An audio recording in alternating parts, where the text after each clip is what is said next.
I'm back in the studio again. Well, it's not quite a studio yet, but it's getting there. Oh my god, this wall is not straight. Wow. Greetings everyone and welcome to the MamMaw Boutique. My name is Chantel and this is part 2 of my fashion studio makeover series. In this video, I'm going to talk about how I'm creating a workspace to cultivate my creativity for my clothing line and for my mental well-being. I've never taken on a DIY project this big before. I'm inexperienced and I have a small budget, so I have no idea how this is going to turn out. On this channel, you'll find mindful fashion videos on style, how-to videos, and a day in a life vlog.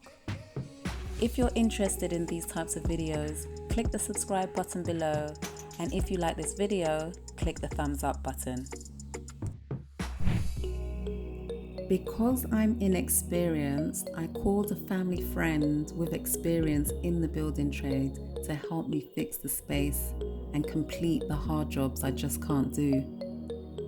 Here he is now helping me to pre-cut the cork panels for the walls.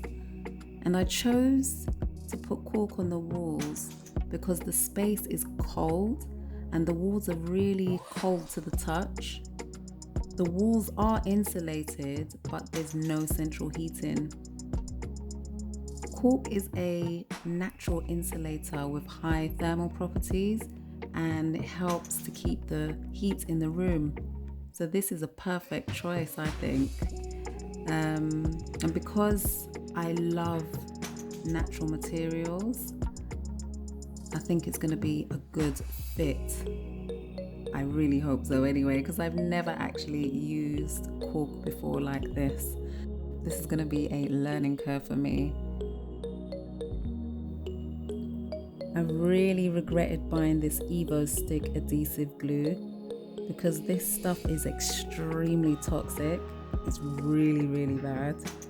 The writing was so tiny, I couldn't even read one word. And as big as it was, I didn't even see the red flammable symbol. I didn't realize until I went to buy another can of glue with my glasses this time. That's when I read all of the side effects. I didn't like what I was reading, so I didn't buy it.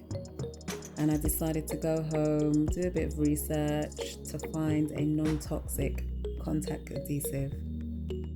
But I actually couldn't find any that were non-toxic.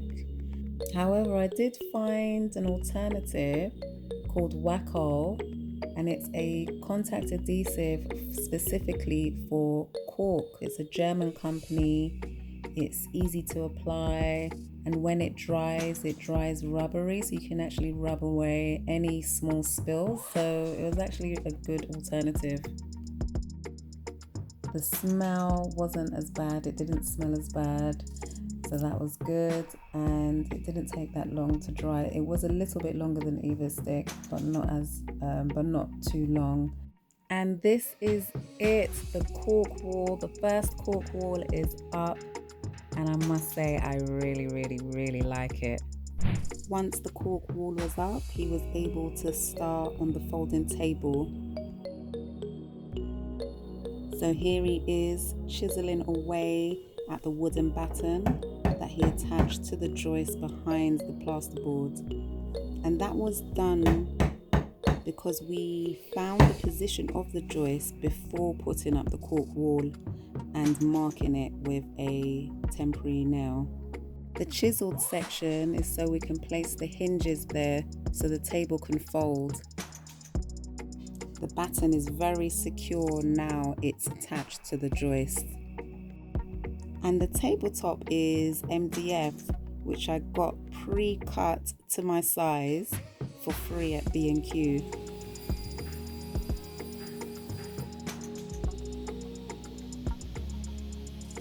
So day 3 was the Ikea delivery and installation. I was impressed with the delivery service of Ikea. They delivered when they said they would in 3 days, and there were no hiccups. The delivery went very smoothly. And these are all the packages for the wardrobe.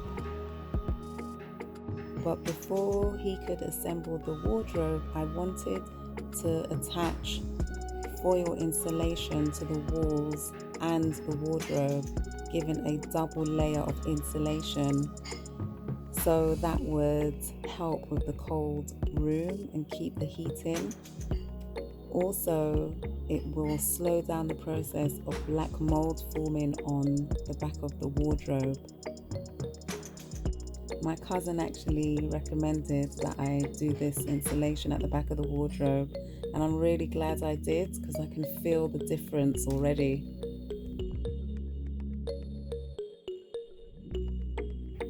So the wardrobe units are assembled and they're ready to go on the insulated wall. Yeah, it's actually coming together. It looks really, really promising. Sometimes these types of projects can be really intimidating, but with some help and some guidance and some knowledge, you can really accomplish a lot. And I'm really loving how things are coming together. And with a little bit of YouTube magic, the wardrobes are now assembled and they look stunning, nice and simple and minimal, with sliding doors just the way I wanted them. And yeah, don't be fooled by the YouTube magic. It did take about 3 or 4 days to assemble this because we had problems with the wonky walls, but we did it.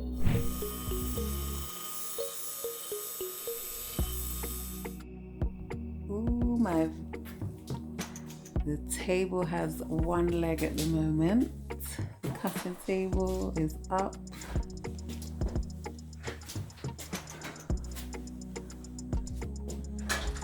One more to go. Both her legs are on now. Looking good. So I bought some Ikea legs. I believe they're called adhesive.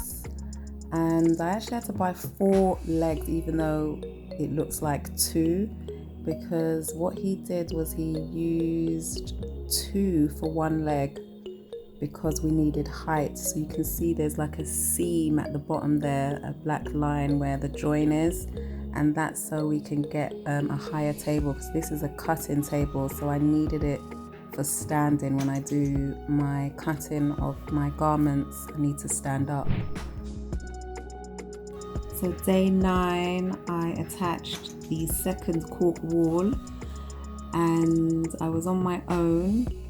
However, I did get help beforehand to cut all the cork panels to size. So all I needed to do was apply the glue with a sponge roller and then attach it to the wall, which made it much easier for me to do by myself.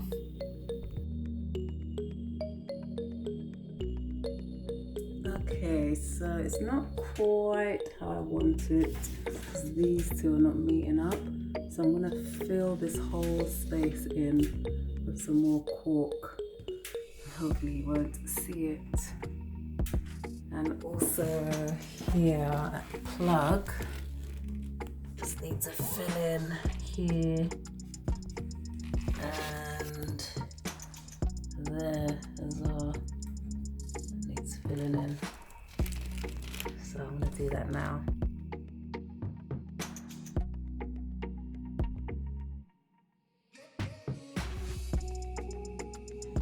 So I did it. I did 1 wall of corking from the ceiling to the floor.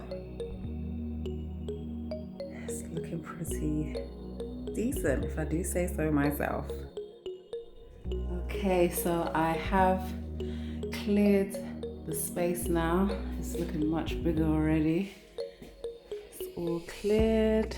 Floor's all cleared because I need to clean this floor. It's absolutely filthy. I also have to just brush down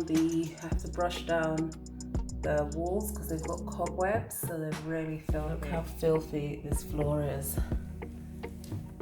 Absolutely disgusting. So yeah, a lot of cleaning to do.